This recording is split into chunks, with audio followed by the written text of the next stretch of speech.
And welcome back. And Happy New Year for those of you who I haven't spoken to since last year on this amazing stream. Well, I call it an amazing stream. It's just a load of waffle of me chattering away to a camera. But welcome anyway, and Happy New Year. Happy New Year. I don't know what the cut-off is for when you can say Happy New Year's. I feel like I've missed it. Whenever it was probably at least a week ago. I mean, I suppose technically, it's kind of, if you haven't seen somebody or spoken to them, then you can say Happy New Year to them. But it kind of feels a bit old hat now, doesn't it? Old hat? Whoa, very funny. Where's my backdrop? What have I done with my backdrop? It disappeared. Where's my backdrop gone? I've busted it. I don't know. Oh well. I'll go find it. It's there somewhere. It's got lost in the transition. There's no space. Where's the space? Well, there's lots of space, but there's no. Where have all the stars gone? We are stuck in an interdimensional void or something. But there we go. Never mind. Anyway. Let's do the roll call. Who is here? Who have we got? We have Nim Duskrin is the first person on the stream. Well done, Nim Duskrin. The Dutch Glaswegian shiny red flag is here. Wintermute GB is here. Biffboy81 is here. Commander JR988 is here. Mad Monksoft is here. Glenn Commander Terraferber is here. Welcome and Happy New Year to you as well, sir. Sean O'Connor is here with his Alexa. Big 39 GT. Excellent stuff. Kenny Bagler is here as well. Excellent stuff. Yes, maybe we're in a black hole. Maybe we're in an interdimensional void. I don't know what it is. Aphelion 1983 is here as well, and Rocky Star 27. Welcome back. Thank you very much. It's good to be back actually. And I've got an interesting little smudge on the screen. Oh, it's not going well, is it? Smudge on the screen. Highly professional thing. I thought I'd clean that as well. Dear, never know. Everyone's experiencing time days. That happens when you get older. JR1988, yes. And Jack Ellam is awake. What a coincidence! I just caught up on your Wing Commander shenanigans minutes ago. Fantastic. Sean has changed the wake name on his Alexa just for me. I've just got. Hang on a minute, Sean. Yeah, this could be a challenge because I've got the Alexa. I happen to know there's only a certain number of names you can have chosen. So what I might do, slowly and sneakily, is cycle through all those names until you start swearing again. And then I've hit on the right one. So there we go. Dutch Glaswegian. So what are we writing? Well, I mean, that's a very good question. What are we writing collectively or individually? Perhaps my background represents the future of our universe.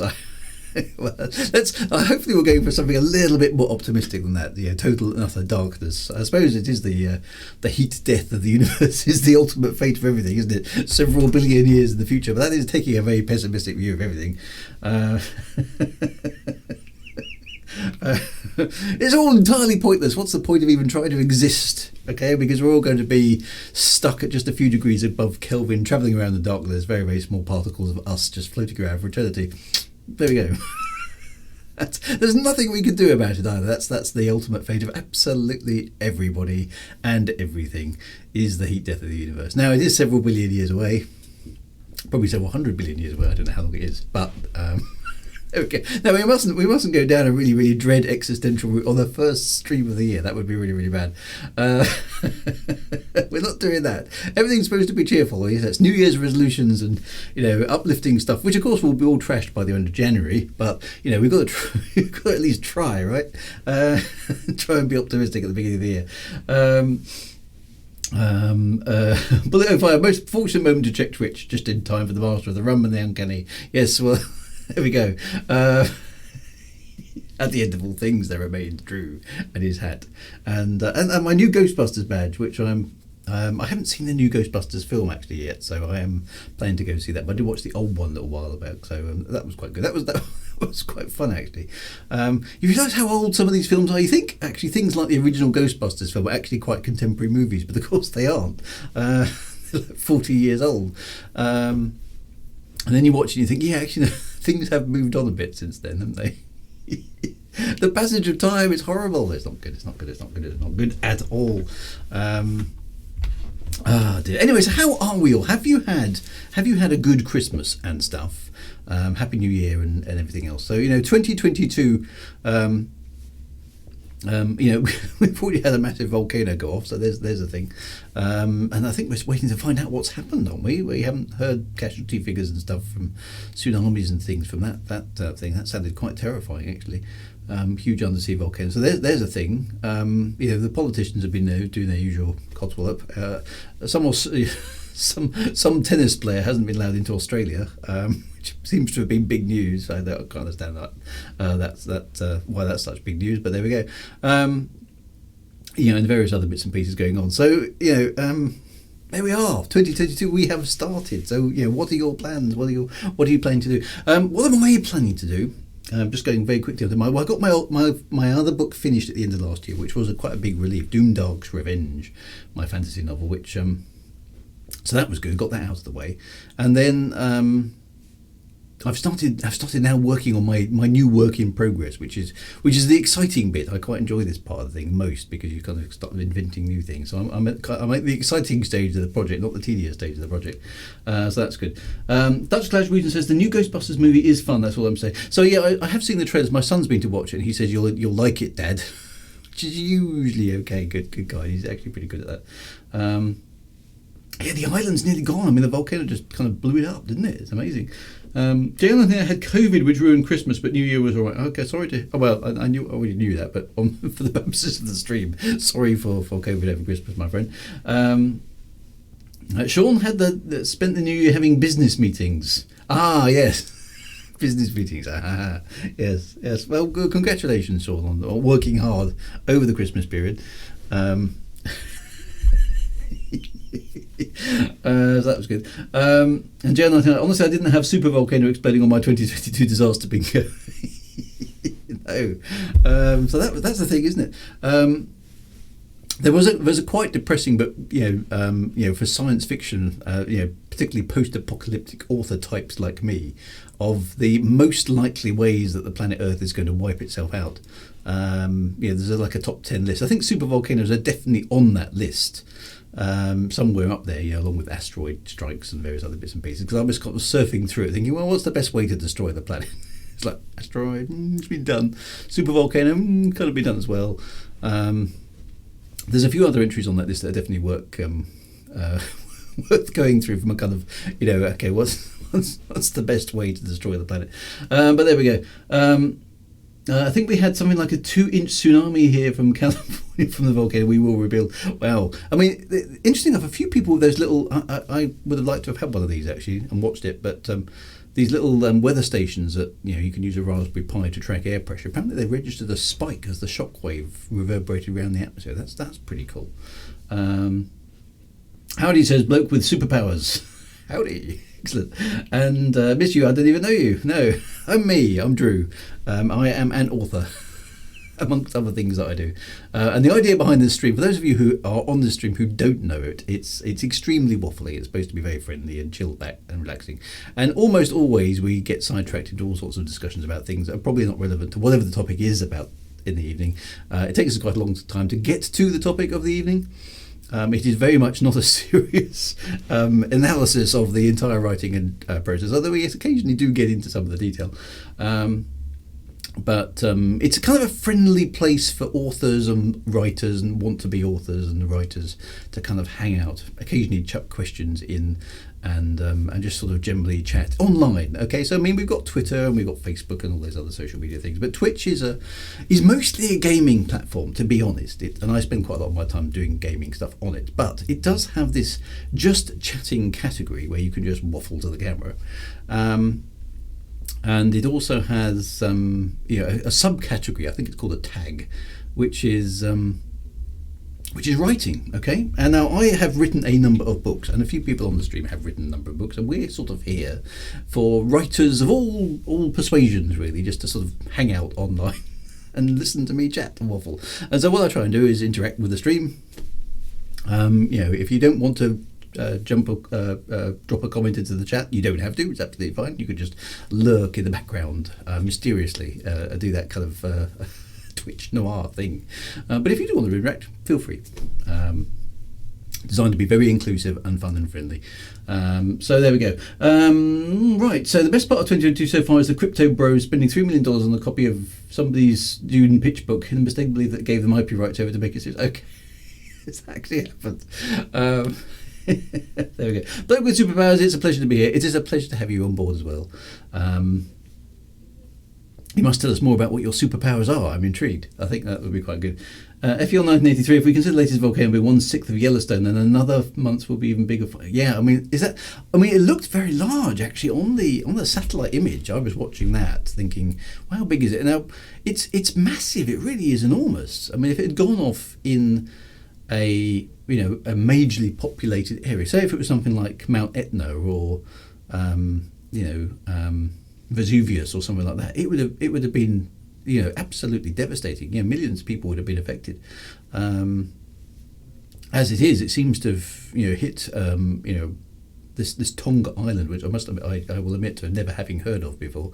Last week, but I hope and pray that not too many people have been killed as a result, because it looks pretty terrifyingly immense on the satellite images. So Dutch Glacier Region says the smoke etc. is about 150 kilometres away. That's 100 miles. I mean, that's insane. That's an enormous plume of stuff. Glenn says, let's just shoot it and see what happens. Yes, nuking things is never usually a good idea, is it? So I've heard some people say that volcanic plumes causing global winter might actually be a good thing that counter global warming. I don't know. I mean, I've heard volcanoes can cool the planet a little bit. And some people have heard the opposite. The volcanic winter is going to accelerate it. So who knows? Who knows what's going to happen? It's going to be interesting to see if there's any longer term effects from this volcano having going on. But it seems to have come out of the blue. I don't remember anybody saying there's a danger of a volcano going off in the Pacific at any time soon. So whether it was, the seismology community knew it was likely, but it never registered on anything that I'd heard of before, and I'd never even heard that there was I know about the Ring of Fire in general terms, but had no idea that a volcano down there was overdue to go off or anything. So volcanoes are notoriously difficult to predict, aren't they? So wow, okay. So I've seen that it was 95% the explosive yield of the Tsar bomb, which is only 25 as expensive as a cracker. So it wasn't historically one of the big ones, but it was pretty damn big, wasn't it? So it just shows that the planet is a kind of unstable big thing, doesn't it? That weird stuff can happen. So it's going to be interesting. It was spectacular footage from that that satellite that caught it. In fact, 2 different satellites I think I've seen. I know about the Ring of Fire from Octonaut. So there we go. Anyway, so it's food for post-apocalyptic type or apocalyptic type story, which I must admit I do rather like. I don't, part of me is a bit slightly ashamed that post-apocalyptic stories are a little bit of a, I don't know, maybe slightly questionable type of entertainment. So, because my wife doesn't like them, okay, so she's always challenged me, why do you like watching films where basically it's the aftermath of billions of people having been killed? And I have to sort of sit down and think, she's got a point. Why do I find that an entertaining subgenre of science fiction? It's a good question, but I just I like the plucky survivors, the ones that are left. I like the idea of a planet that's been majorly depopulated, and the survivors have to kind of either try and bring the civilization back to life or just plain survive. I don't know what's so compelling about that. Is it the fact that all of our problems are being wiped clean? It's a fresh start. Is that what's so good about it, or is it the struggle against the elements? Is it the fact that the all history is now irrelevant because it's all been wiped out? Is it? I don't know. I'm not quite sure what it is. It's quite hard to define what I like about the whole post-apocalyptic thing, but I do. I really like it. A movie where there's a massive disaster about to happen. Sign me up. I'm there for all of them. Drew, post-apocalyptic stories are a bit of a dodgy form of entertainment. Looks at Fallout New Vegas on the I don't know. I mean.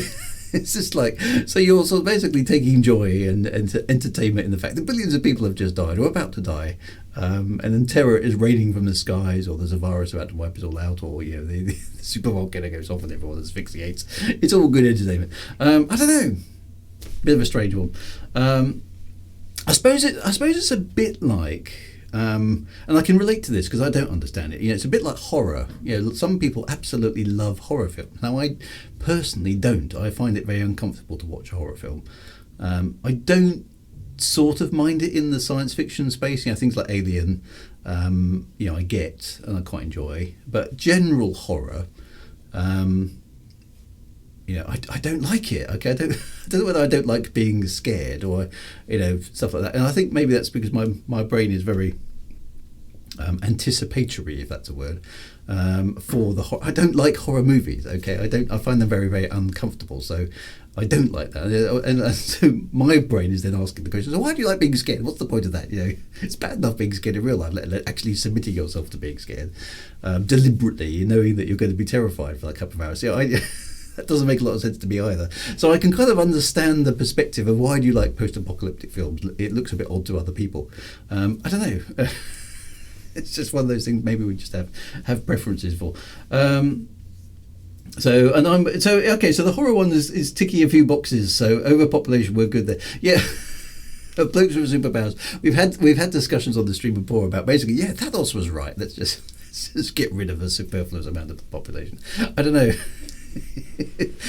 My problem is when with all the quite often the evil baddie overlord, whatever they are, is basically trying to do away with big chunks of the population and save the chosen few for some glorious new civilization that rises from the ashes of the old.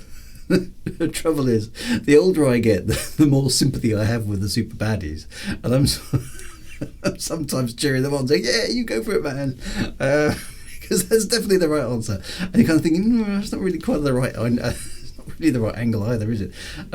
So I am conflicted. Yeah, I am conflicted. Dennis Page says he likes space horror, but not the regular ones. Yeah, I don't know. I'm not a big fan of that.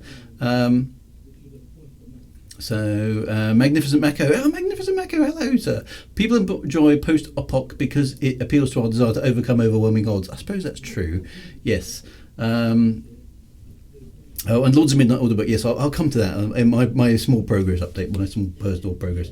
Space horror is usually mystery movies. Yeah, I suppose that's true. And the science fiction kind of compensates for it. And some people like horror films. I don't know. I just don't get it. Thanos was right, but he did it wrong. Yeah. And there's things like over Christmas actually watching Scrooge, because we have this tradition in our house that we watch the Muppets Christmas Carol on Christmas Eve, because it's one more sleep till Christmas, right? And my wife and I are usually sort of munching some crisps or some cheese or something, and you get to that point where he basically says, if they're going to die, they better do it to decrease the surplus population. And my wife and I always look at each other and go, don't say it, don't say it, don't say it, stop.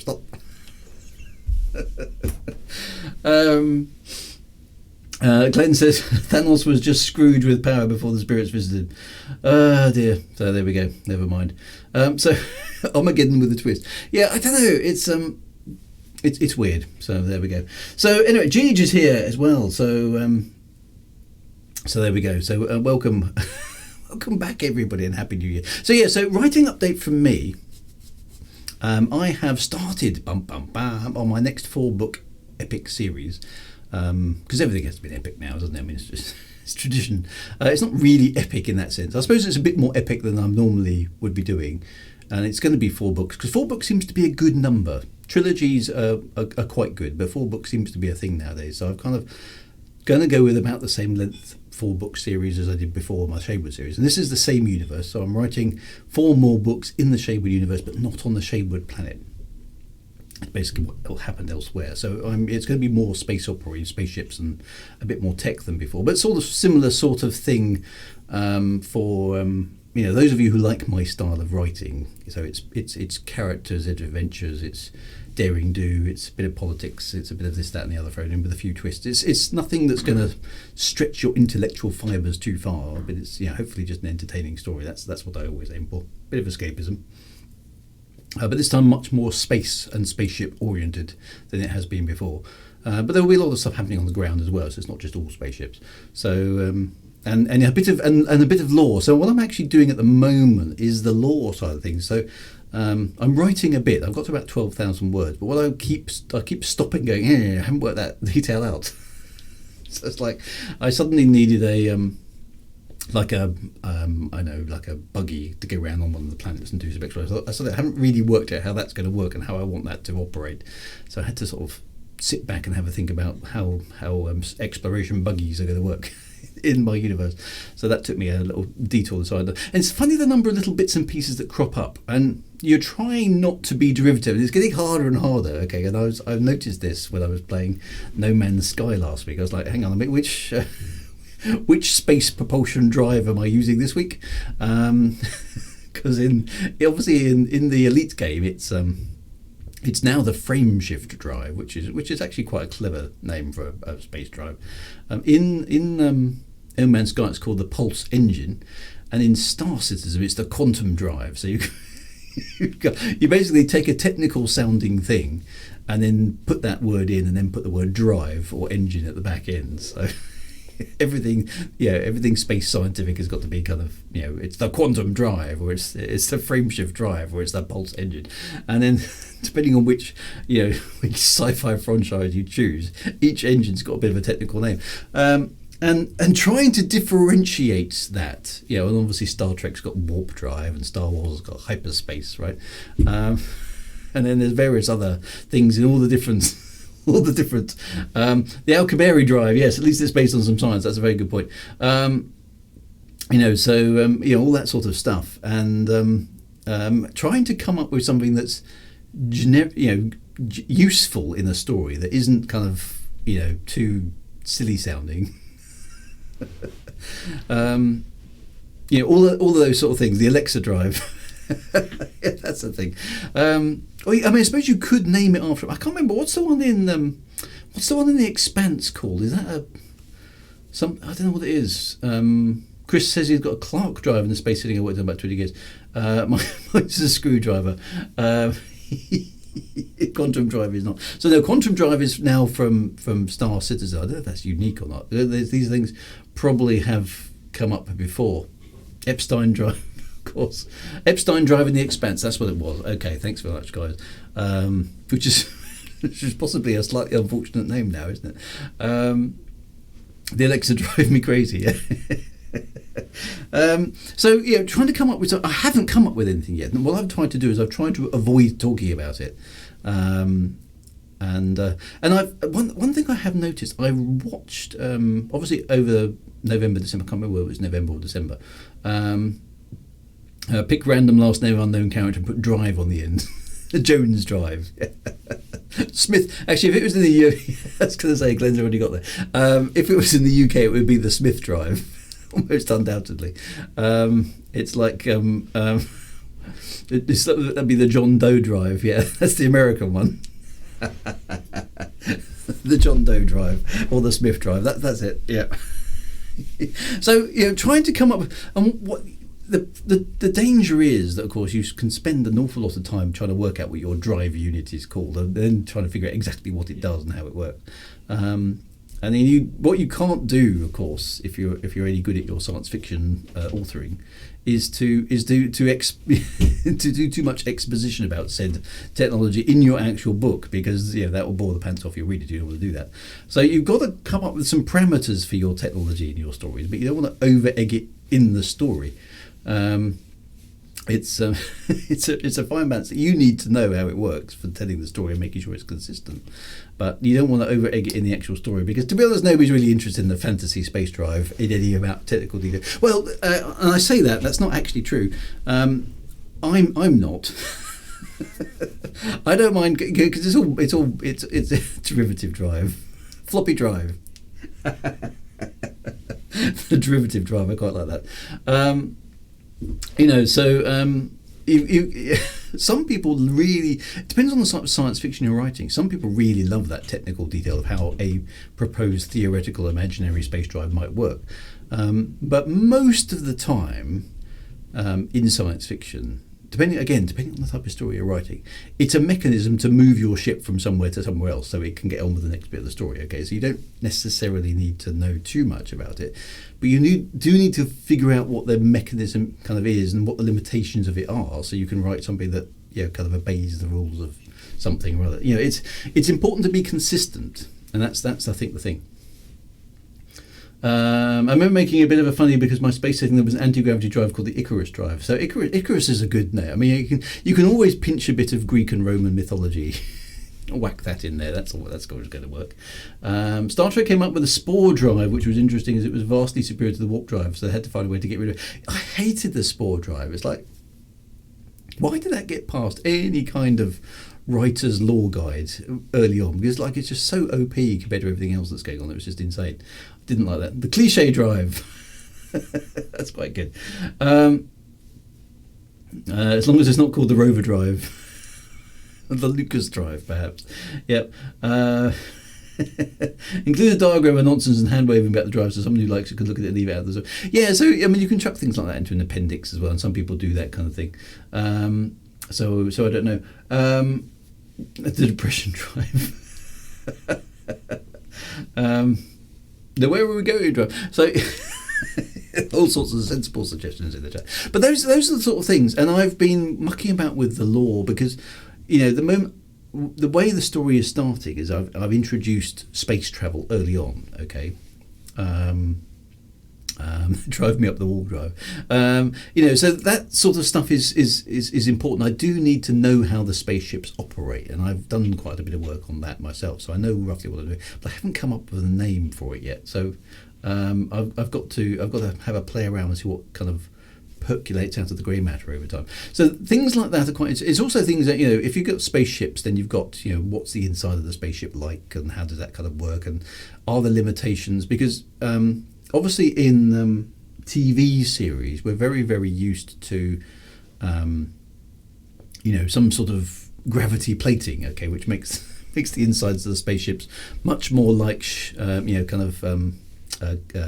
planet-based ships. Okay, so they've got multiple decks, with the top of the ship being, where the important stuff happens, and you go down the decks to the engineering sections and so on and so forth. Very, very Star Trek. And an awful lot of spaceships are oriented on a sort of space liner kind of arrangement, or maybe a submarine. And we've talked about that in the past. And in terms of realism, if we look at anti-gravity plating, which is obviously a jolly convenient thing for filming on a limited budget, that's why it's there. If we remove that, because it's not very likely that you'll be able to do that, then your spaceship becomes rather different in terms of how it's organised, and it depends on whether you're talking for a realism thing on a sliding scale between fantasy and science as to what the future might actually hold for space travel. So, and I'm trying to find a balance there that I'm happy with, because the Shadewood universe is not magical. Okay, you're not breaking the laws of physics, so I've kind of got to operate within that. But I am 5,000 years ahead of today. So I'd also have to be mindful that we may have achieved a few things in the next 5,000 years that us here in the 21st century might be going, wow, that's actually quite impressive. And it's trying to extrapolate something that's sort of vaguely sensible within that kind of regard. So that's my challenge, trying to work that out. The SSD drive. Star Citizen also has jump drives for navigating jump points and wormholes. So there's bits and pieces like that which crop up a lot. Okay, so wormholes, hyperdrives, bending space, frame of reference shifting, all that kind of stuff. They've all been done before. It's very, very hard very hard, to be honest, to come up with something that's very, very original. I think you've almost now got to the point where if you're writing a sci-fi novel that you want to take a bit seriously, you're going to end up with one of a hyperdrive, a generation ship, a wormhole gate, or some other mystical, magical way of getting through the stars. So you've got those sort of choices. It's a bit difficult.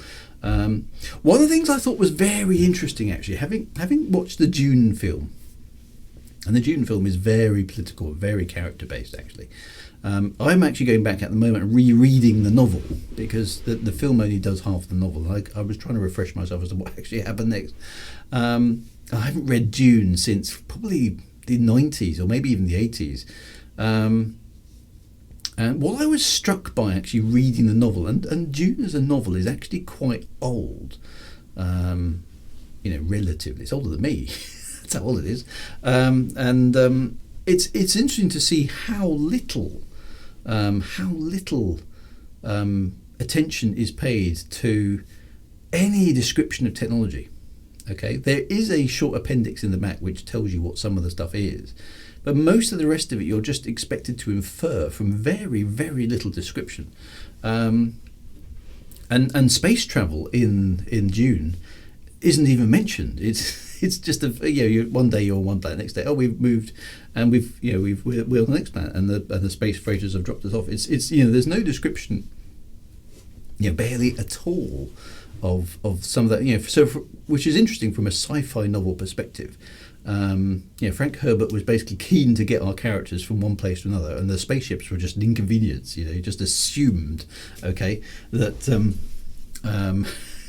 just use your imagination. It's a spaceship, right? It moves from one place to the other in some kind of physics fashion. And so he's completely bypassed that entire problem just by not even mentioning it.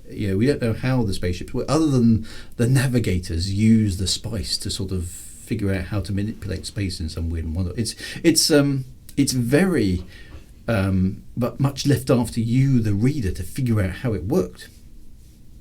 It's very, very interesting, and yet there are ships, because there's an armed assault, obviously, of Arrakis, where the Harkonnens, slight spoilers, attack the Atreides and destroy them. But and that's all again very much referential. It's kind of happening off screen a lot of the time in the book, and you see it in the movie, and it's based on very, very flimsy amounts of description in the book.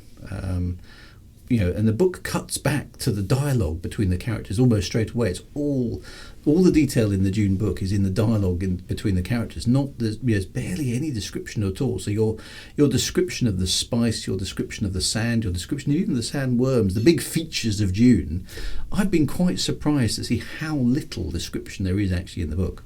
There's very little to work with. But the genius of it is that you get it from the way the characters kind of refer to it and how they talk about it, which is clever. Very, very different style of writing actually to what I'm normally used to. I'm quite surprised, because I've read it before, but I don't recall it very well. And it's a bit more of a cerebral book in that sense, which I'm quite enjoying. So in Dune they foresee the space. That's right. They sort of the spice allows them to see where they're going, and they sort of just get there, in a weird kind of way. So the drives hold the space, and the navigators could see. So that's actually quite a neat thing. I quite like that. The fact that there's this, organic element to the fact that you can navigate through the folds in space. That's quite cool. It's not hyperspace. It's not warp drive. It's not a technical, or at least not purely technical, solution to the problems of travelling through a lot of space. So so that's quite good. The unique thing about Dune was how this high-tech culture was wary of computers and tech instead of using humans. And it's interesting actually. You read the back, because you've got this very religious, the Ben Gesserit, the witches as they're called, who've got those sort of powers that they've developed post a technological sort of singularity that seems to have occurred in the Dune universe at some point in the past. Very, very interesting stuff about the way the politics works, because it's quite a low-tech environment compared to most sort of space science fiction kind of environments. I think it's quite good. A futuristic low-tech setting, so you don't see computers, you don't see very much high technology. They do have these personal shields, which are quite interesting. But they're also walking around with swords and stuff. There's a big variety of some high tech but mostly low tech stuff going on. In that sort of thing. And the mentats, yes. So there's the mentats and the Fremen and all the various different bits and pieces that compose the mythology of Dune. So it's an interesting. It's very different. I can see why people regard it as a classic, because it's not. It's not a typical sci-fi novel. It's not really derivative. It's I can't think of anything else that I really read alongside it or prior to it or synths that kind of tries to do the same sort of thing. It's quite a unique sort of setting.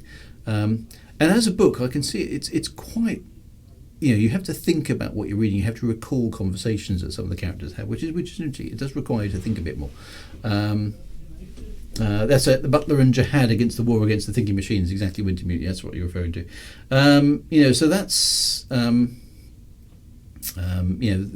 interesting stuff. I think that's very, very clever. That we've almost had technological progression, and we've kind of backed away from it in that universe, and we've got required more biological stuff to come in. So that's quite cool. I think that's quite good. So from a perspective of all that sort of stuff, is trying to get the Hollyhock Drive,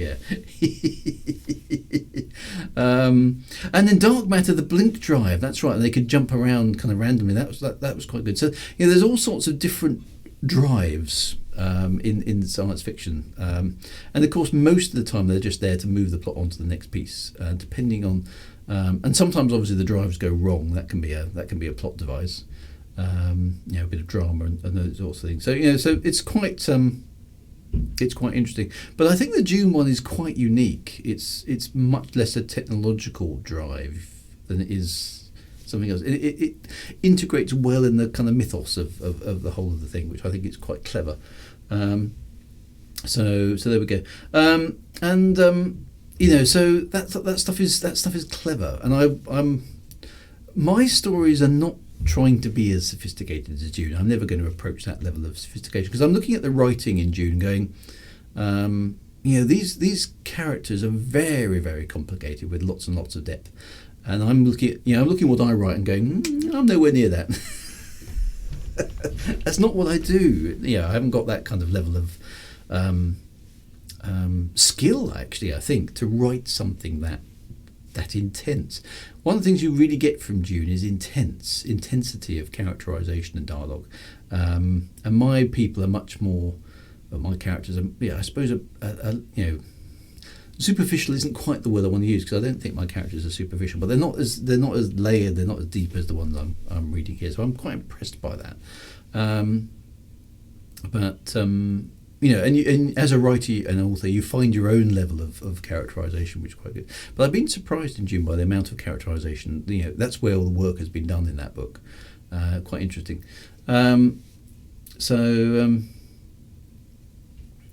are the moral implications of using people or animals for space? Well, it's a good question. You've got this race of navigators who are almost kind of genetically bred, and that's what they do, isn't it? People bred for a particular task. So we've talked about that in the past as well, haven't we? As to those kind of things. It's interesting to sort of say. Anyway, so good waffle. Which is another tradition on this stream, as most of you are aware. And so the other thing I'm doing, I've published a roadmap. Dun dun dun. Now, roadmaps are interesting things. They aren't promises, so they aren't guarantees. But I'm trying to get myself organised to see where my writing output's going in the next few years. So I have a roadmap of what I intend to do. So everything that I've got on my list of things that I want to achieve in the next 5 years, I've kind of put up in a list, and I put it on my website to partly keep me honest. And partly just to serve as a bit of an aid memoir. So I've got a lot of things I want to do. It's interesting to see how much work I've got to do, which is a bit terrifying. But I don't like leaving things undone, and I like to make sure everything's tidied up and everything's kind of got its place, and that I working. So what I actually published is a list of everything. I suppose I can pop it up on the screen briefly.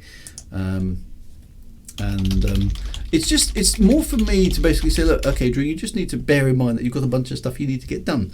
So up on my website, which is screen plus camera, there we go. Let me just that's probably okay, because my website's quite dark. So I have a roadmap. Look at that. I've got an extra button on my website. Let me just shuffle that across a little bit. Although unfortunately my background at the moment is very light. It's got a sort of wintry scene. Sorry about that. If I can get a bit of a background so you can still read the thing. So anyway, so what I've done is I put all the things I want to do, so my novels, audiobook, and I've kind of put them into a plan, and roughly the order I'm going to do them. And it's quite horrifying how much there is actually to do. There's a lot of stuff I've got to get done in the next few years, and they're all kind of big things. Audiobook recordings and extra novels and various other bits, because I've got a fantasy series that I'm working on in parallel with my other stuff. And then there's the prequel series, and then what's the status? Where am I? Well, I'm writing that one, I'm recording that one. Those are the only ones I'm actually doing any work on right at the beginning at the moment, and roughly when I'm hoping to get them done. So this is 2022, there's 2023, there's 2024, there's 2025, there's 2026, there's 2027. So that's 5 years into the future, and at the end of 2027, according to this roadmap, I will have finished everything that I need to finish. The chance of that roadmap actually being a true reflection of what I actually end up doing is probably fairly low, but and I'll update it as I go. But it's a bit of a spur for me. I like plotting things in dates, and I personally find it a helpful thing to do, to go, okay, well, that's my workload for the next 5 years. Let's crack on with the project plan. I quite like that. That's me. So we'll see how it goes. I'm hoping to get 2 books out this year and 2 audiobooks. That's my plan. If I can manage that as a kind of work alongside everything else I do, then I'll be very, very happy indeed. Whether that's actually achievable, I'm not entirely sure. But so I'm hoping to get Higara Book 1 out around the middle of the year. Now, that may be finished the draft as opposed to actually out. I'm not entirely sure yet, so it depends how it goes. But technically, I've done about 10% of it so far. So. And I'm 2 weeks into January, so that's I probably need to pick it up a little bit, but we'll see how it goes. And it's like I said at the beginning of the story, it's quite slow at the moment because you've got to do an awful lot of detail working out. So there we go. So it's a bit of a plan. It's not hard and fast, and I may fail miserably at it, but it at least shows me what I've got to do, and everything that I personally have committed, kind of to my readers, but also to myself. It's a list of things I do actually want to go and do. So Higara Book 1 by the middle of the year is the plan. That's what I'm kind of aiming for. I'm a writing machine. I try to be. It's like anything though. I have fits and starts. I really enjoy writing. So when I'm going to sit in front of my laptop or my computer, this one I usually use for writing, to be honest, and tapping away and just coming up with ideas and dialogue and having fun. It's very relaxing for me. I like that sort of thing. It will get interrupted by good weather and other stuff going on, but and I've got just from a kind of personal perspective, I have I'm now in my 50s, which has snuck up on me actually, slightly alarmingly, and I do want to continue writing for many, many, many years. Possibly not quite as much as I am, but I do have a sort of plan that takes me up into about 2025 and onwards, where I'm hoping to partially retire from a kind of the day job, which is still doing some other bits and pieces. Various retirement options become available at that point in time.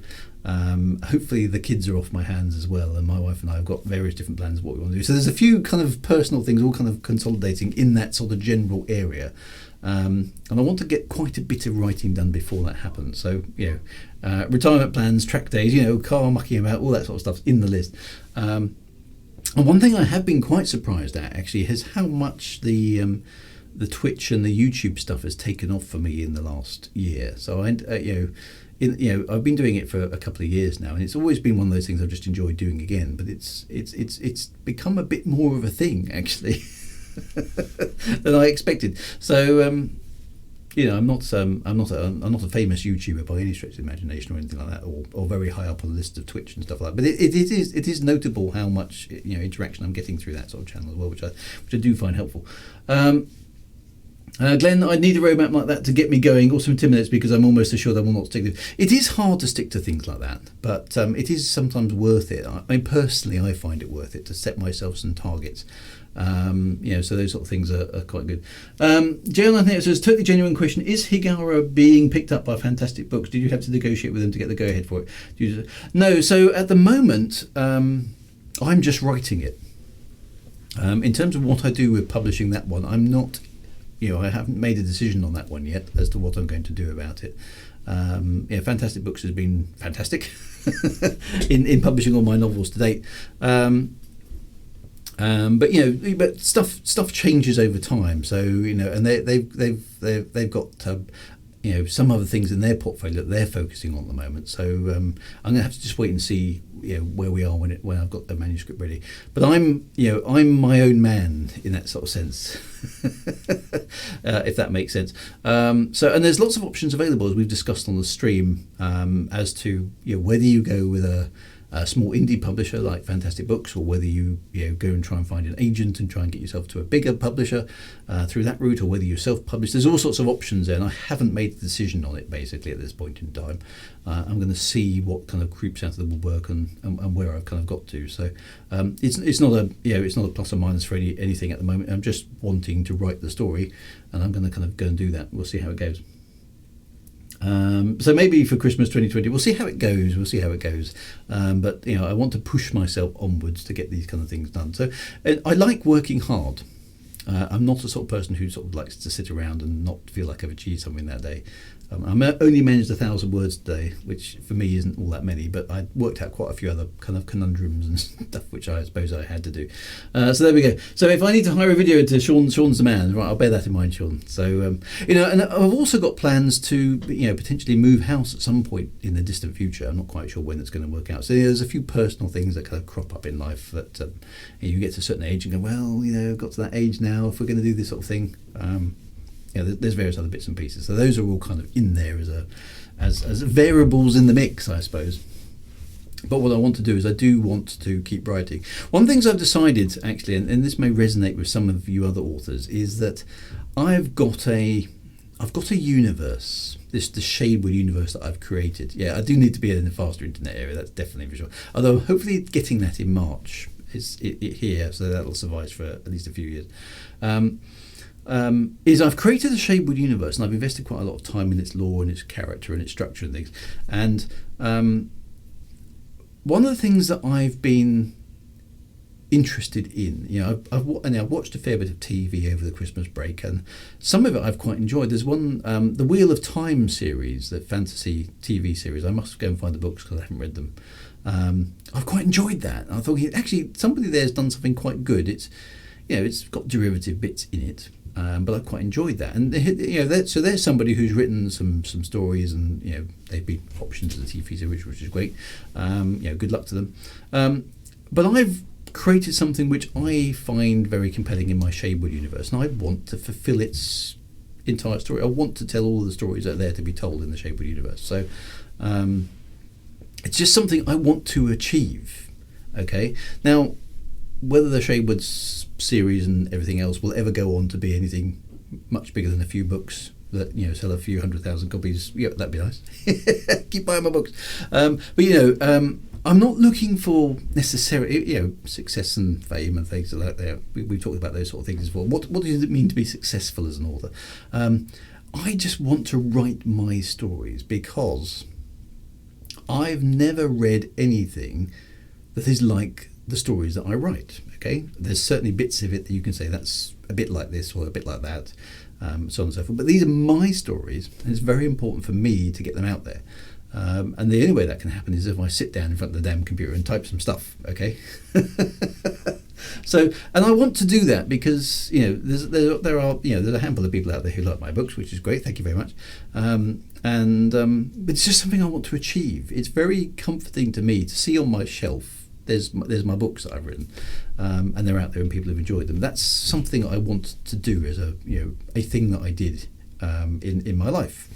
It's we've discussed on this stream before, what is the purpose of existence, and get very existential about that. And I've always subscribed to the view that you create your own reason for existing. And so one of the reasons I exist is I like writing stories, and I like telling stories, and getting other people hopefully to enjoy them. Okay, and so that's it's something I really, really want to do. I feel very strongly that is part of my life's work, is to create these stories, and I've got the plans therefore to do the 4 original Shadewood done, the 4 next Shadewood work in progress, the 4 prequel Shadewood not even outlined yet, maybe a few other supplementary things in there as well, some other projects. I've been very privileged to work with Chris Wilde from the Lords of Midnight stuff to bring a very favoured old computer game back to life in Lords of Midnight and Doom Dutch Revenge. There's 2 more books to come in there. I do want to get them onto audiobook. I can do that myself. I've got the technology thing. Time is always the thing. All that sort of stuff. I've got the capability. Well, I haven't really got as much as I would like as much time, but that will come in years to come as well. So I just want to do it. It's the thing that I want to do. That's my purpose in life. All that sort of stuff. So it's just something I feel like I need to do. Is to create these stories and do the best possible job I can of them, obviously as well. So there we go. There we go. So JL liked Wheel of Time. Wintermute didn't like it. I haven't read the books, to be honest. So I've only watched the TV series, and I quite enjoyed it. I mean, it was derivative, but I thought it was quite well done. So I quite enjoyed it.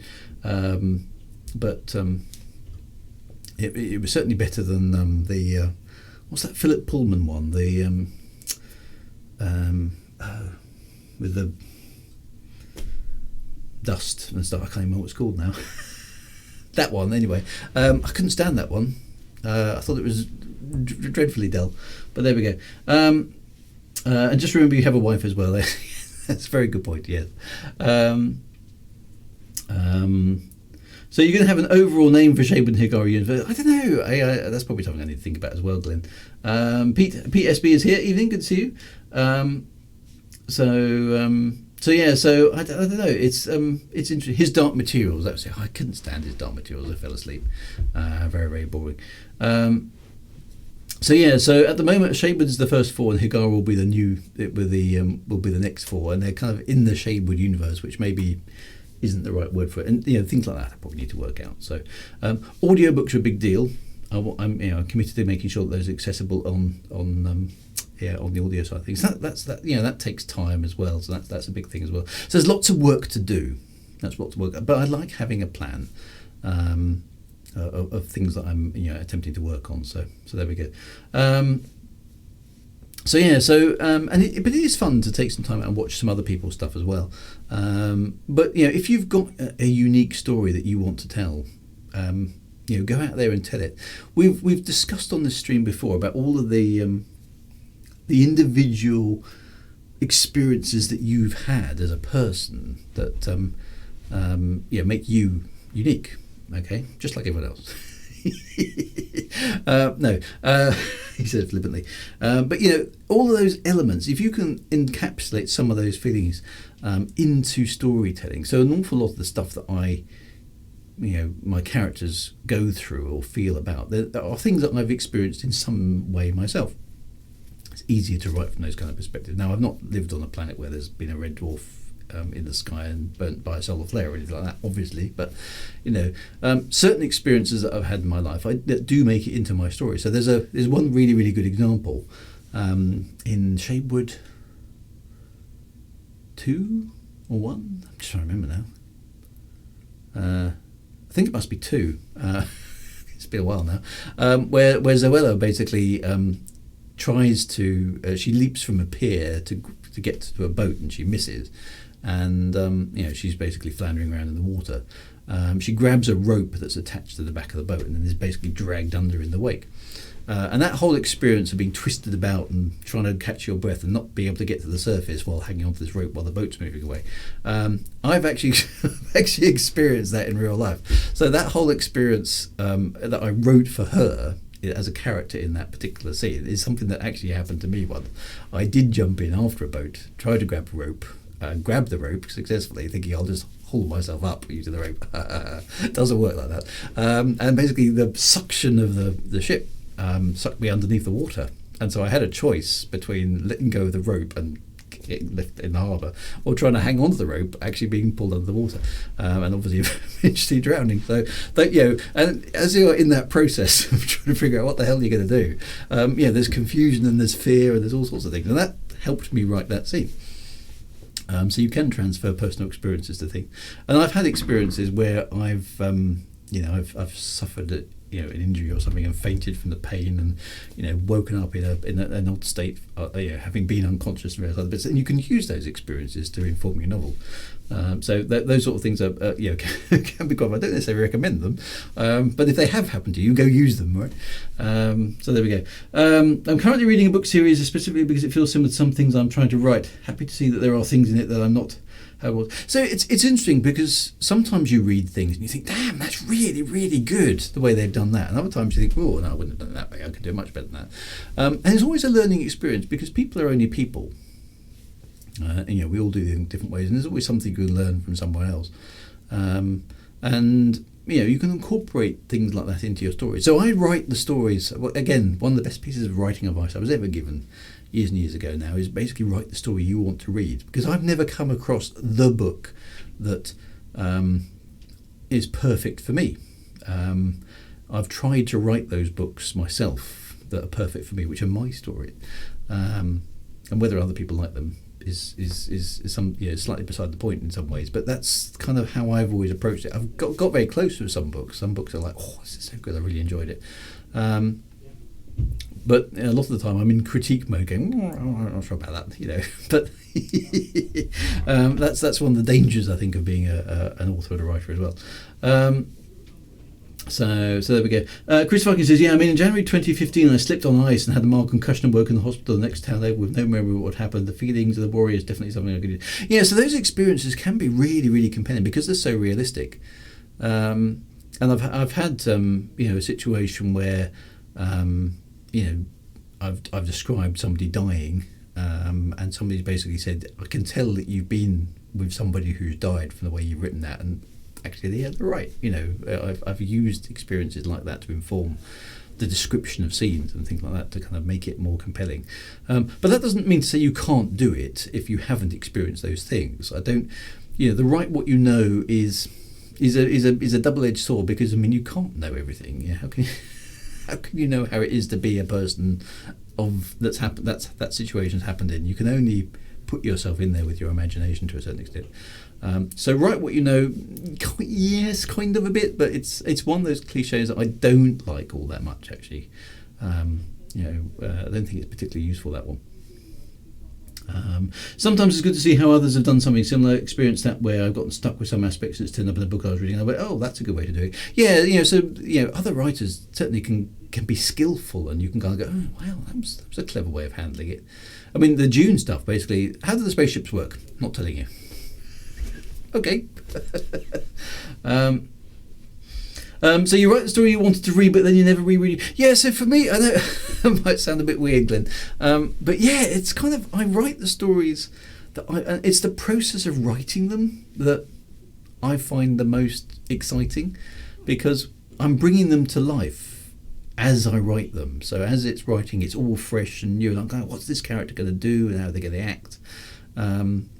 Exactly how's the dialogue going to fan out, and what's the feelings the character experiences as they go through. As I'm encapsulating that in text, that to me is the kind of bit. Going back to reread them afterwards is kind of like, yeah, well, I've been here before. This isn't new. This isn't exciting. This isn't. I know what's going to happen because I've worked it all out. So I don't take so much enjoyment out of rereading things. I very, very rarely. I do reread things, actually, but there's quite a long gap in between. So I think maybe 10 years time I might think, oh, actually, I ought to read the Shadewood stuff again, see if it's any good. So I don't. And that's the problem, Chris. You're quite right. Is by the time you've written the first draft, then you've edited it in the second draft, then you've tweaked it again by the third draft, then you send it off to your editor, and the editor's come back with change this, here's a bunch of suggestions, and you finally got to the final. You're totally and utterly sick to the death of the damn thing, and that's it. Now somebody else can go and enjoy it, because I'm sick to the death. I want to do something new. And that's usually my kind of litmus test, as to how close is the book ready to being finished when I can't actually bring myself to read it anymore. It's about ready.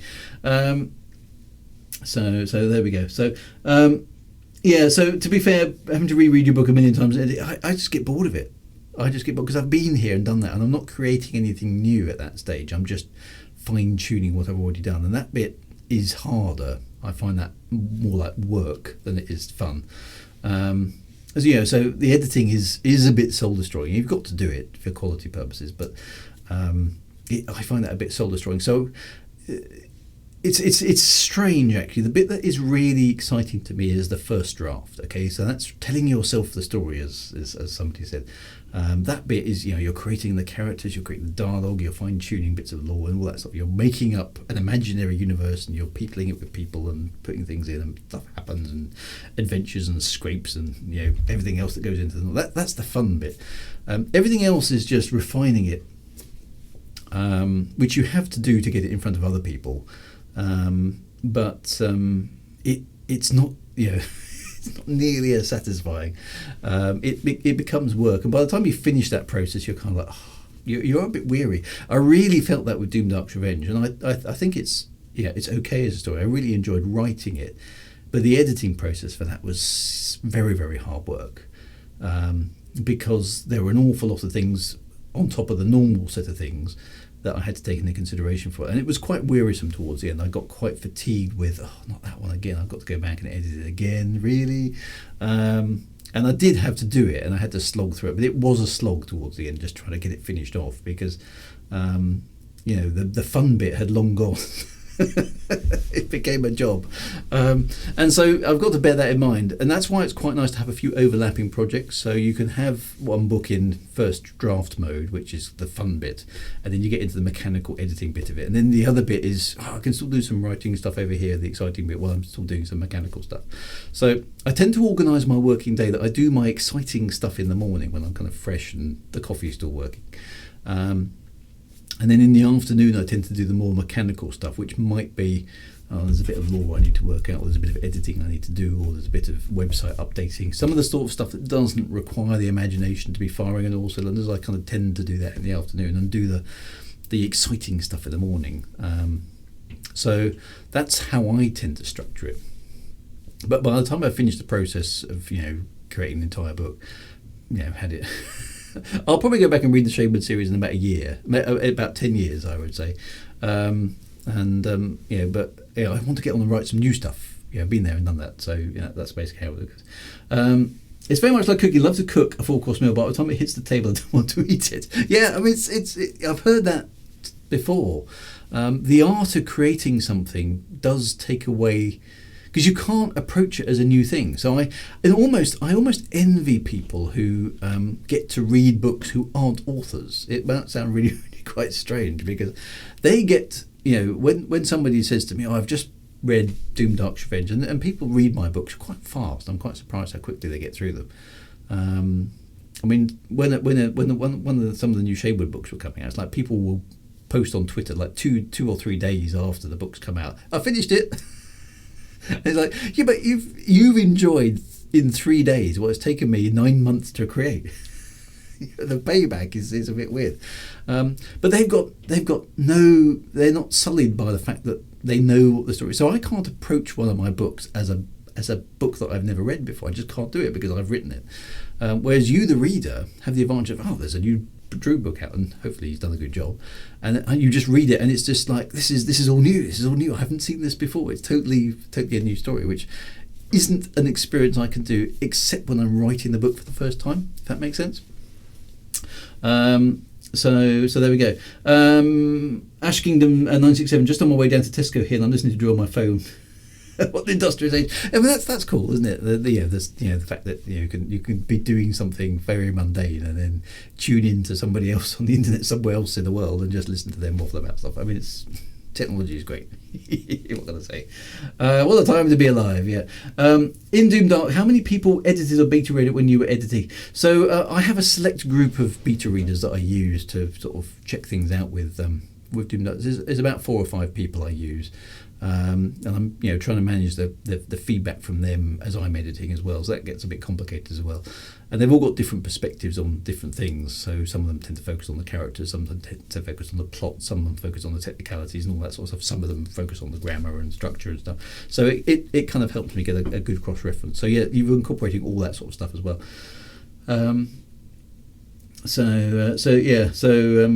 Yes, that's good. Yeah, and being able to pull out your phone and look something up when you're in the midst of something is a very useful thing, isn't it? If you can just do that sort of thing. Um, by the time I finish cooking something, I'm starving. There is that too. So there we go. I've still got Long and Diddy on my shelf. I had to make a choice of my to-be reading list, and unfortunately you lost out to The Dispossessed. Oh well, there we go. What can I do? As long as it's on the list, I'm okay. So yeah, so that's an interesting thing. I like to have an ambitious workload. I like to push myself a little bit. And there's other bits and pieces I want to do. The streaming and YouTubing stuff is quite exciting. There's basically lots of stuff I want to do, it just keep. And I'm interested in talking and listening to other authors as well. If there's any pearls of wisdom that I can pass on through my experiences, I think that's a worthwhile thing for me to do, which I rather enjoy doing on this sort of Monday evening show.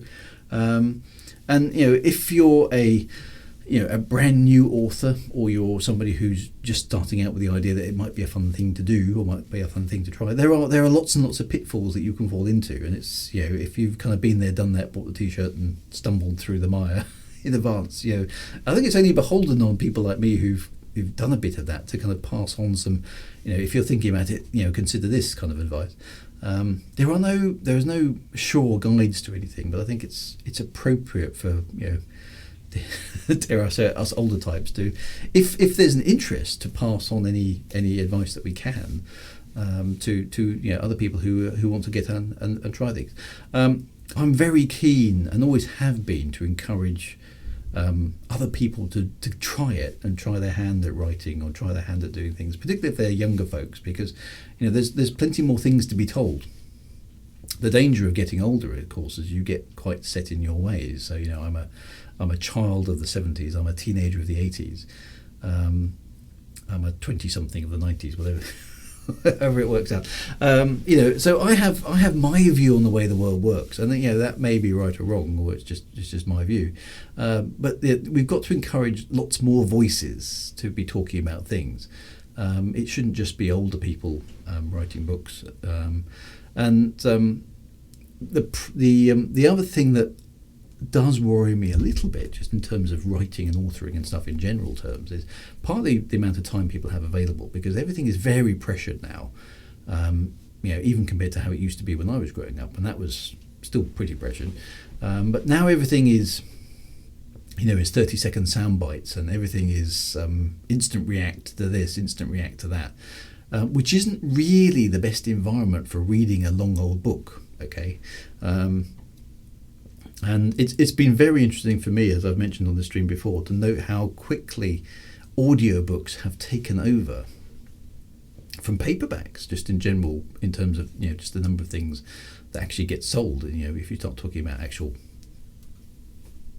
kind of revenues and financial things, because people are consuming books in different ways, and that has an impact on the types of stories that get told, I think. Plus, if you can make, there are plenty of people who are pushing out, little snippets of things, things like TikTok and Instagram and all those various other bits and pieces, very much change the way that stories and narratives are told. Now, it's not to say it's bad or it's wrong or it's indifferent. It's just different. And for me, the sort of person, I like to write a long, complicated, involved narrative over, let's say, 100,000 words as a book, is very different to the emphasis that you see on things in many ways today. Now, as a straw poll of people across various different age ranges, the number of people who read books, I don't know what the research actually shows, but I don't want younger people to feel that they haven't got the opportunity to write a book, if that makes sense. So there we go. Rob's 2610. Any particular topic, or I think we're just generally waffling. Actually, I did have a topic, but I don't think we're going to get it tonight. So because we can just keep waffling about what we've been waffling about. We need more writers writing new stories. So yeah. So actually, I did post up a thing. It was a slightly pejorative a YouTube channel that I stumbled across this afternoon with. I can't remember what the guy's name is, but it was quite interesting. He was kind of bemoaning the fact that everything is a reboot. Everything is a rehash, everything is a relaunch or a soft sequel and all these sort of things. There aren't many original stories. Now, I'm not sure if that's necessarily the case. I think perhaps in the big budget area, maybe it's much more common to do reboots. So, I mean, we've had Battlestar Galactica, we've had Star Wars, we've had Star Trek, we've had Dune, as a new movie's been made out of that. There have been a lot of reboots, and you're kind of looking at these things. And if you're tough, quite a lot of other stories are rehashes of other works, just slightly renamed. I mean, if you think, the example this guy gives is things like Jurassic World, which is basically a reimage of Jurassic Park. It's basically the same story. I can't really argue with him on that one. He's bang on. So there is very much a sense of repeat the classic stories. And just reboot them and reimagine them and bring them up to date with modern CGI and all those kind of things. But the actual stories aren't new and original. And maybe the older stories are more financially safe, so that's the way that they go. And I don't know enough about the insides of Hollywood and various other places to kind of comment on that. But it would be nice to go to the cinema and be surprised by something, and that hasn't happened for a long time. I mean, I've been impressed, I've enjoyed, watching Dune again as a new movie was fun. But I know the story of Dune, I know what happened, so it's not going to surprise me overall, because the story's been written for 50 years, 50, 60 years. So I'm not going to be surprised by it. So that's right. The critical drinker. Now I've only watched a couple of his films, but he's quite upfront with his views. Let's say, and it's likely because film investors don't want to take too high a risk. There is a danger of your movie bombing if it's not, it's not any good, if it doesn't get a critical response from the general public. So that is a big risk, and that's one of the things that I think is good about the fact that you can self-publish today, is that if you've got a different story to tell, then you can go out there and tell it. The stories that tend to resonate out there are there's a difference between being financially successful and having your story talked about. Many films that are really, really good don't get successful straight away. They become kind of cult classics later on. Those sort of things can happen as well. I just wish there were more stories. The only one that's actually surprised me recently, I went to see, what was it? It was The King's Man, which wasn't a bad film actually. It's kind of the prequel, I think, to the Kingsman series of films, if you've seen those. And there's spoilers if you haven't seen it, but there's a section in there where somebody gets shot, and that was actually a surprise. I didn't see it coming, which was an unusual experience for me in a movie. And I was like, you kind of almost wanted to stand up and give it a round of applause, because I was like, yes, you led me down the garden path and I fell for it. Well done. That doesn't usually happen. I was actually quite impressed. That's as far as I'll go spoilers wise. So if you watch that film, you'll probably come to hopefully be surprised by that as well. It was, I was like, that was good. I was not expecting that. And that was a good thing. So spoiler section over, Chris, you'll be fine. So that is, I want that more often. I want to be surprised or intrigued, or not just that was a good couple of hours with some popcorn. You know what I mean? So that freaky dooky dude says la la la la, yeah. So no actual spoilers, but there is a good piece of plot in there. Okay, that's kind of took me off guard. And I was like, ooh, okay, good, nice, well done. So that sort of thing. So and that's not as common as it should be. I think the fact that you should be surprised by good writing every so often. I like the first Kingsman. The second one was so. Yeah, I tend to agree with you on that one. But the new one is interesting from that perspective. It's a bit silly, as you would expect, and it's silly revisionist history based on how it works. But there's a piece in it which I was like, wow, okay, really good. So sort of things like that. So yeah, and I've talked about whether I want my my stories made into TV or film, and I'm very much wary of it now. The more TV and film conversions I see of books that I've enjoyed, the more I'm kind of like, you'd have to, sometimes it can work really, really well, and sometimes it's like, oh gosh, I would not want that to happen to a story I told. So I don't know. What's my worst film sin? Mine was probably making a mate go to see. I'm just trying to think of a really bad film. What's a really bad film? I have seen. I did mention on a couple of things some sort of dragony type films that were appallingly bad. But we only sort of picked them up for £1 in the bargain bin at the local video store, or Tesco's as it's now called. So I don't know.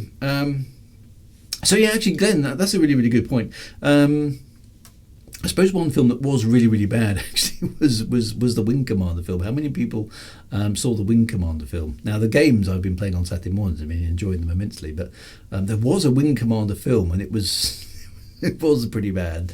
So it's worth digging out as an example of how not to do things like that. I'm cringing with fear about what they're going to be doing with Lord of the Rings series they are talking about doing. So yeah, that's coming out this year, isn't it? Isn't it September, October this year? It's the Second Age of Middle Earth. I think it's an Amazon TV series. It looks pretty big budget, which of course doesn't guarantee anything. But I don't know what I think about that. It could be really good, or it could be really, really bad. It's difficult to say, isn't it? Because it's kind of taking something that is more of a history book. If you've read the Silmarillion, it's not a novel in the sort of normal sense. It's more like a sort of narrated history novel, I suppose. This is the closest way to describe it. And trying to make dramatic, character-based TV out of that is going to be quite an ask, I think. So I don't know what that's going to be. They're still calling it Lord of the Rings, presumably again for the brand recognition, aren't they?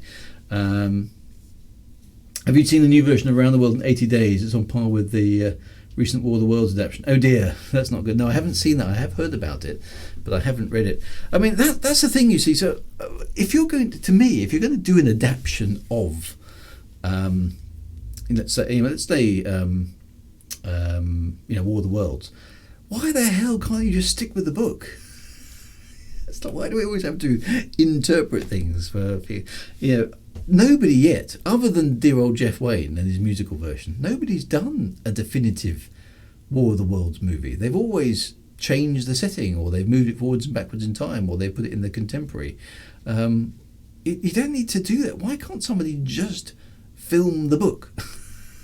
It's one of the things I did quite like about the original Lord of the Rings movies is that they took some liberties, but by and large I felt that they'd done that quite well. But War of the Worlds has never had a proper film made of it, despite the fact it's a 19th century novel. Just beggars belief, really. A bit weird. Netflix did a good job of The Witcher. I haven't played the game and I haven't watched the film, so that's probably something I should add to my list of things to do. I have been watching the new Around the World in 80 Days, actually enjoying it, but there are some deviations in the story and some characters in the book. So, some of those, we've discussed, if you're going to take a book and turn it into a TV series or a film, there are things you have to change simply because of the medium. I get that. I don't think I could be a screenwriter or a scriptwriter. I just don't think my style of doing things would translate well. So that meant if someone was to take my work and turn it into a TV series, they have to adapt it, which would for me be a terrifying experience, because on one hand you get people in the video world basically saying the last thing you want anywhere close to a TV series production is the original writer. But I'd find it very difficult to let go of it, I think. So I don't know. I think that would be that would be quite hard work. But we'll sort of see. So I suppose looking at it, I've I would really be keen to see people still writing stories, writing more stuff. I think we need. The thing is, on the flip side, Amazon is. If you look at Amazon in general, it is absolutely crammed with self-published novels, most of which don't go anywhere. The problem with democratizing the ability to generate content is that, of course, everybody then starts generating content, and the problem is that the quality thresholds aren't necessarily there. One of the things that traditional publishing did give you was a level of quality control. It may not have been the best level of quality control, and there's certainly, traditionally published books that I would say it's pretty rubbish. I don't know how that got published, but generally a traditionally published book will have to have achieved some level of quality settings. That is not a given with self-published stuff. Now, there is plenty of really, really good quality self-published stuff out there, hopefully some of my own amongst it, but there's no guarantee. It's very difficult for the average punter to go scroll through Amazon and figure out what is really good. And when there's so much content available, how does an individual creator make their own stuff stand out? The only solution I have to that particular one is to keep doing it and hope that you slowly build up a kind of cohort of readers around the stuff that you write. But in order to do that, you've got to generate stuff reasonably regularly, and that takes time and effort. So I think that's the thing. Is if you see an author, hopefully, who's chucked out a bunch of novels, that gives you a bit more of a kind of reassuring feeling that there's some substance here. It's not just one hit. But I don't want to detract then from people who say, well, actually, I've written a book, and that's the thing as well. So it's difficult, that one. You've got to encourage new voices and new people in. But you also do want them to basically understand there is a quality threshold you also need to meet to make your work worthwhile. You can't just slap it up there and hope for the best. That's not good either. So there we go. Sean says, sorry, that's so very true, Drew. I think that's the writer getting involved with the TV series stuff. Yeah, don't think and that would worry me. You see, because I would find it very hard to have a TV series made of my stuff where I was not involved in figuring out how it was translated to the screen, and that I sound like I'd probably be the worst nightmare for a TV series director. So I don't know, that's a problem. Can't please everyone. Never read books and just started again, but enjoyed it thoroughly. So no, I haven't tried that one yet. I'm enjoying the characters and how the actors portray them. There is some questions about why they chose to change, for instance, the character fixed from a police investigator to a journalist and other things. Sometimes they have to make odd choices, and the thought process, of course, isn't always obvious to us who've not had to make the choices. I can appreciate them, but it's very, very difficult in that one. Sean just says, "Yep." Sounds like that's long suffering and being there from experience. I've seen a lot of people say they don't pay any attention to books reviews that are mostly 5-star because they assume it's the author's family, and that's a really unfortunate mindset. I think that is. I mean, you've got to. It's difficult. How do you evaluate? I mean, you can buy reviews. You genuinely can buy reviews online. How do you sort? None of these systems are perfect, are they? How does a book become successful? How does how does a TV series become successful? Is it down to marketing? It's all those intangibles around this sort of thing. There's no real answer to the. You can see on Facebook, these kind of like, these are the top 5 things you must do to market your book. Come on my free course, or at least the first episode is free. Then sign up to a 10-week course on how to market your book, and you will have guaranteed success. No, okay, and it's just nonsense. The only people making money out of that are the people who are flogging the courses. So that's interesting. There is no guarantee success. It's an awful lot of luck. Okay, the authors who become super successful, I would say it's almost probably 80-90% luck. Being in the right place at the right time, having the right conversation. There are some very, very, very good novels out there that just disappear without trace. I'm sure of it. And there are some very mediocre things that get made into very successful franchises, and arguably they don't deserve it, but who's to say who doesn't deserve it? Because if somebody's bought it, surely it's been successful. What's your definition of success, etc., etc., etc., right? That debate can kind of roll around. The thing I want to kind of encourage people with streams like this basically is just if you feel you've got a story to tell, for God's sake, tell it, okay? Because if this is a big if we are adrift in a lowly, meaningless universe, and we are just life forms that exist on this planet for a short period of time, and then we sort of dissolve back into our component parts, and that's it, okay? Maybe there is nothing else to life apart from that. If you've got the ability to leave a story that says something that's important to you for future generations to then pick up and enjoy, either while you're alive or long after you've gone, that to me it seems to be a valid reason for existing. Okay, so there we go. Have you? I have not actually read the 80 Days novel. It's very short, actually. The original Around the World in 80 Days, Phileas Fogg, etc., is a very short novel, so it's worth reading. It's been expanded dramatically in most of the adaptations of it I've seen. Rob's 2016, Shaber Drew, who would you have play your characters? That's a difficult one. I did work out a few kind of example. The problem is most of the actors I selected are now way too old to play the characters that I have, because they're relatively young characters, most of them. So they would need to be contemporary actors of the day if Shaber was going to be made now. But there are some people I sort of had in mind as the kind of style of person I would have, but playing the part. So, for example, I've got a character, Fitch, who, if I had the choice of somebody to play it, would be the guy who, oddly enough, it's quite a similar name. The guy who plays Filch in the Harry Potter series. I can't remember the actor's name, but he would be perfect for playing Fitch. He's got exactly the right kind of mannerisms and characterisms and slightly creepiness about him. So there are some things like that. But if it's a huge if, and it's unlikely to ever be a thing. But if Shaber was turned into TV or film, I think it would only be right. I'd much rather have new actors and actresses rather than established names. That would be my personal preference. I mean, I would expect them to go through the auditions and be good actors and actresses, obviously, but I'd rather not rely on, it needs to be so-and-so, it needs to be so-and-so, because actually I think actors and actresses must be in the same boat as new authors and writers, right? The ones at the bottom end coming into the industry must be struggling to get good roles, because all the famous people grab all the juicy parts. So if Shaber was to be turned into something like that, I'd want to say no, don't get established actors, get some new blood in there. Let's see what they can do, and then maybe it would make them famous. I'd much rather see that than actually say, okay, so and so should be Tom Cruise to play Rue. No.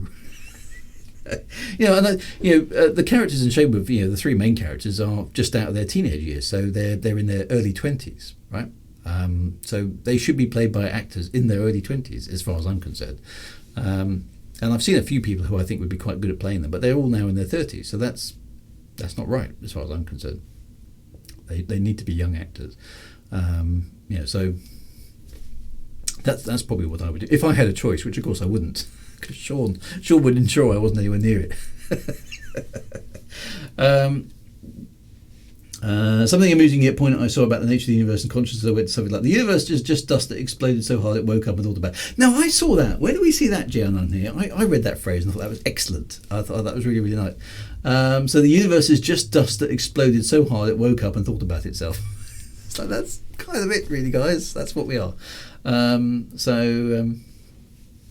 I want Tom Cruise beat up. Yeah, poor old Maru. Yeah, justice for Maru. I know. I gave him a hard time. I'm going to go through actually and work out how many times Maru gets beaten up compared to the other characters and just double check, because I think I'm being unfairly criticised here. I'm sure there are other characters who have exceeded the number of times Maru got beaten up in the Shaber series. But I don't know. I might be wrong. Sean's. I'm not saying that, but yes. So it's and that's interesting to me, is that I'd find it very difficult to give up creative control of one of my things. One of the things, I am a bit of a control freak, as you probably figured out after all this time. Because I've got a very, very firm idea of what it should be like, because it's in here. That's what things look like. That's how things act. That's how the landscape looks. That's how those characters should interact. That's how that scene should the point of this scene is, etc., etc. And if somebody basically came along and went, no, for television we're going to do it like this way, then I'd find that very hard, I think. And there's that age-old conundrum. You basically, somebody says to you, right, Drew, Shadewood, we'll make a TV series and we're going to give you £1 million, but you're not allowed to be involved. Is that okay? It's like, that would be really quite a hard thing for me to kind of think about. So the answer is you have to direct it. But I have absolutely no skills in it. I know absolutely nothing about TV and film production, so it would be impossible. So I'd have to learn all of that as well. Now, thinking about it rationally, I suspect I don't have enough years left to learn how to be a TV and film producer and write all the books I want to write before I actually run out of biological existence. I suspect. So there we go. I don't know. There's always the Time Bandits approach. The script described Agamemnon as looking like Sean Connery when he removed his helmet, so they got Sean Connery. I suppose I could do that. I could basically pick a bunch of actors and actresses and basically, say, right, look exactly like these guys. So there we go. Like a lot of the directors I've had to work with in. Sean is a very bitter chap. Drew, writer, author, editor, voice actor, film producer. Yeah, so I'd love to be the technology doesn't exist yet. Okay, for an individual person to make that kind of film. I mean, maybe it will exist in one. I mean, I would love there to be a software tool that I could basically say, right, this is roughly what I want the characters to look like. This is roughly what the scene looks like. Here's the dialogue. That's a girl's voice. That's a bloke's voice. That's an old woman's voice, etc., etc. And then press go on the computer software. It kind of goes, ta-da! There's your movie. Alas, such a piece of software does not yet exist. I mean, we're moving towards it. I can see a point in the future where that probably will be possible. But today computers can't even do convincing artificial intelligent voices yet, not with any emotion in them. So we're a long away from that being a thing. But it probably will happen in the future. And CGI has shown us that we can create visually anything we like nowadays using computer generated imagery. So it's just how big a budget you've got, etc., etc. All those sort of things. So the future of content creation and storytelling is quite exciting, but I'm not going to be able to do that, I fear. So I've just got to stick with what I do, which is writing stories. So we'll see how it goes. But it would be cool. I mean, I like digital animation stuff and playing around with those kind of things, and that's something I have mucked about with. And computer games have got to the point where you can tell stories with the computer games, which I think is very compelling. Which I'm toying with having a look at those kind of things, with things like Star Citizen and so on and so forth. There is the option to create new forms of entertainment by using existing forms of entertainment, which is a bit weird, but those things are possibilities which are emerging now. So the future of content creation is quite interesting, but we still need the stories. We still need the stories to back up all the visuals. So who knows where it's going to go. So I suppose for this year, I mean, I've got my big workload to focus on. So I want to continue sharing my ups and downs of writing with you as I kind of go through that. If you're a new writer coming in here, if you're an existing writer, come in here for encouragement and shoulder to cry on, and consolidation in the shared woes and all that kind of good thing. That's very much what the stream will continue to be about. We will pick a topic. I have actually the topic I did have this evening was actually the multiverse. I did want to kind of play around with having a bit of a chat about the multiverse. We've never got round to it this evening, so we'll save that one for next week.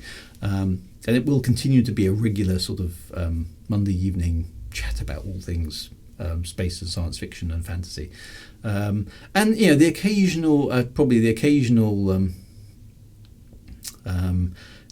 review of stuff that's come out. So we're gonna have to figure out a sort of spoiler system, maybe big alert lights, so that folks can mute the stream if necessary, because it's quite fun to talk about some of the stuff that has actually made it onto the screen and onto the television as well, and new books. that have come out and various other bits and pieces, and what we as content creators can take away from those sort of things. I think that's quite good. Not the metaverse. Well, the metaverse is another thing. I mean, there's a whole bunch of stuff in there about the metaverse. That's probably worth covering as well. That's a different topic to the multiverse. But yeah, that's a worthwhile topic. So so topic ideas. I mean, feel free to chuck them in because we can pick them up. But we don't usually struggle for content. We usually struggle to get to the content. But it is designed to be a kind of inclusive, chatty, relaxing place to talk about all things writing. The sort of conversations that hopefully we'd have down the pub if we were down the pub, having a beer and just rattling on about writing and various other things. The multi-metaverse, maybe that's the thing.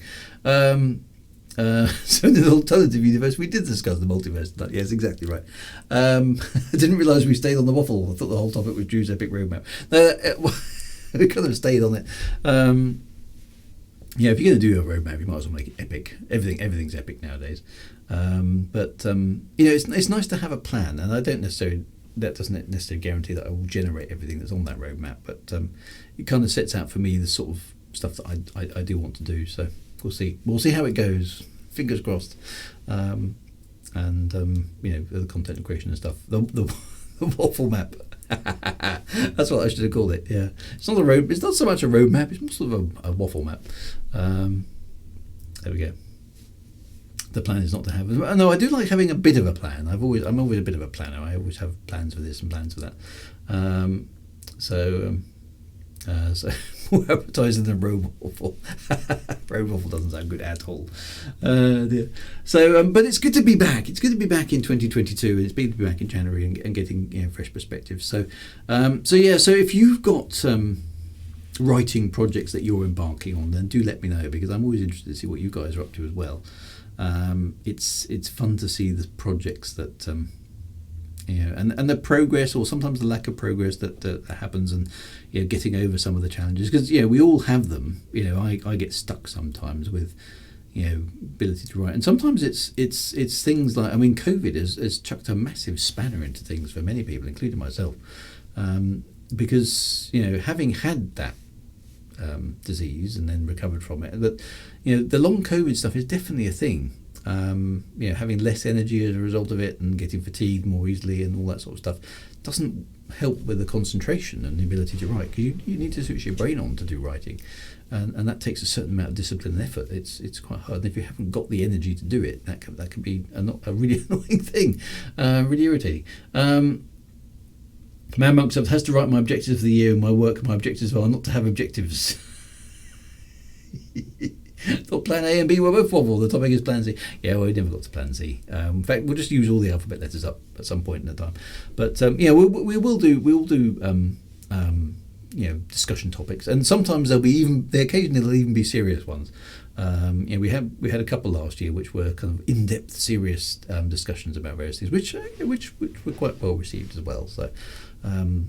Let's not shy away from potentially interesting, inflammatory topics if necessary, because there's some good stuff to be had there as well. So we shall see. But anyway, my friends, it is time now for me to wrap up the waffle.